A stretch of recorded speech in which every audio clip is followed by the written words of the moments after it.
हरी भरी घास पर फैला एक गोल्फ कोर्स, हल्की धूप और आसमान में छिटकी पतली बादल की परत। व्हाइट हाउस के सुरक्षा घेरे के बीच अमेरिकी राष्ट्रपति डोनाल्ड ट्रंप अपनी परिचित आत्ममुग्ध चाल में आगे बढ़ते हैं। ठीक उसी वक्त उनके पास आता है एक भारतीय नागरिक। न कोई पद, न कोई आधिकारिक हैसियत, बस वर्षों पुराने रिश्ते का भरोसा। यह मुलाकात क्यों महत्वपूर्ण साबित हुई? क्या व्हाइट हाउस की नजरें बिहार चुनाव पर हैं? आखिर ट्रंप क्यों नरम पड़े और उसके पीछे की कहानी क्या है, हम जानेंगे इस वीडियो में। भारत सरकार ने अमेरिका के साथ बिजनेस डील पर अभी एक सख्त रुख अपनाया हुआ है। 11 सितंबर को न्यू इंडियन एक्सप्रेस में प्रकाशित एक लेख में वरिष्ठ पत्रकार केपी नायर ने दावा किया कि यह रणनीति सिर्फ बिहार चुनाव तक सीमित है। चुनाव खत्म होते ही भारत अमेरिका के साथ एक बड़े समझौते की ओर बढ़ सकता है। नायर का कहना है कि दिल्ली में यही राजनीतिक राय है। चुनाव से पहले अमेरिका के खिलाफ कड़ा रुख दिखाओ ताकि घरेलू राजनीति में संदेश जाए, फिर चुनाव निपटने के बाद समझौते का रास्ता खोलो।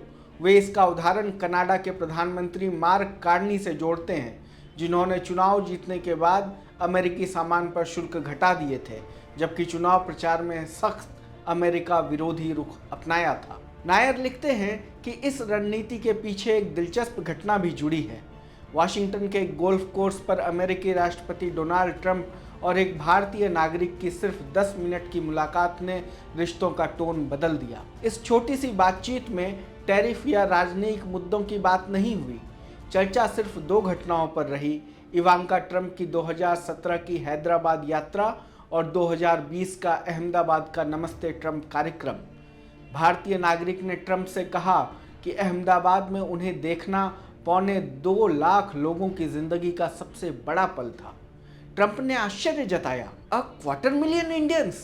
तब समझाया गया कि नरेंद्र मोदी स्टेडियम में 1,32,000 लोग थे और लगभग इतने ही लोग काफिले के रास्ते पर खड़े थे। ट्रंप जानते थे कि अपने देश में वे इतनी बड़ी भीड़ कभी नहीं जुटा सकते। भारतीय नागरिक ने इस कार्यक्रम को अपने जीवन का भी सबसे अहम अनुभव बताया। यह सब ट्रंप के अहंकार को साधने के लिए था। बातचीत में ट्रंप ऑर्गेनाइजेशन के भारत में रियल एस्टेट प्रोजेक्ट्स, खासकर पुणे की नई परियोजना और भारत में बनने जा रहे ट्रंप टावर्स का भी जिक्र हुआ। ट्रंप के बेटे एरिक की तारीफ भी हुई, जो भारत में इन प्रोजेक्ट्स को संभाल रहे हैं। नायर का दावा है कि इस मुलाकात ने ही ट्रंप को मोदी के साथ अपने स्पेशल रिलेशनशिप की याद दिला दी। ट्रंप ने कहा, मोदी एक महान प्रधानमंत्री हैं, मैं हमेशा उनका दोस्त रहूंगा। भारतीय प्रधानमंत्री नरेंद्र मोदी ने भी तुरंत पूरी तरह इस बयान की सराहना की। यही पहला मौका था जब टैरिफ विवाद के बीच प्रधानमंत्री नरेंद्र मोदी ने राष्ट्रपति डोनाल्ड ट्रंप का नाम लिया। इसके बाद ट्रंप ने भारत और अमेरिका को महान देश बताया और प्रधानमंत्री मोदी ने भी जवाब दिया कि वह राष्ट्रपति से बातचीत करने को उत्सुक हैं। नायर लिखते हैं कि इस भारतीय नागरिक ने मुलाकात की जानकारी न तो भारत सरकार को दी और न ही अमेरिकी प्रशासन को। उसका कहना था, मैं क्यों बताऊं, मैंने तो सिर्फ अपनी सद्भावना से यह किया। ट्रंप प्रशासन में भी किसी अधिकारी को इसकी जानकारी नहीं थी, सिवाय व्हाइट हाउस के भरोसेमंद गेटकीपर के। पहले कार्यकाल में गेटकीपर पद पर हुई गलतियों से सबक लेकर ट्रंप ने इस बार इसे बेहद सावधानी से भरा है। जब गेटकीपर ने बातचीत का आधिकारिक रिकॉर्ड बनाने की कोशिश की तो ट्रंप ने रोक दिया।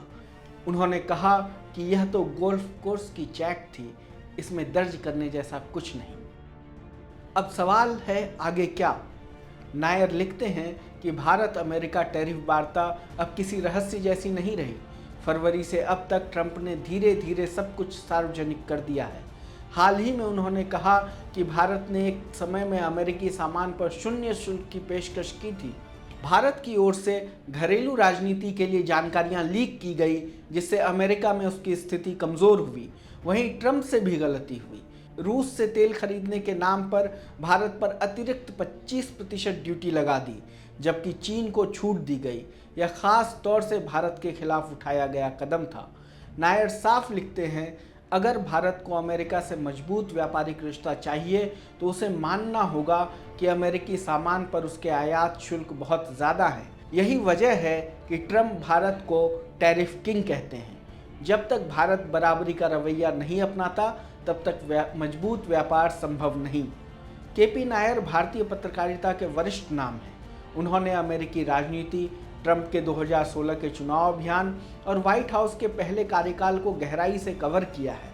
उनका यह लेख सिर्फ एक गोल्फ मुलाकात की कहानी नहीं, बल्कि यह बताता है कि कैसे भारत की घरेलू राजनीति, खासकर बिहार चुनाव, सीधे भारत अमेरिका संबंधों को प्रभावित कर रही है। हमारे आज के वीडियो में इतना ही। हमारी यह रिपोर्ट आपको कैसी लगी हमें कमेंट बॉक्स में बताएं। देश दुनिया की तमाम खबरों के लिए देखते रहें लोकमत हिंदी। धन्यवाद।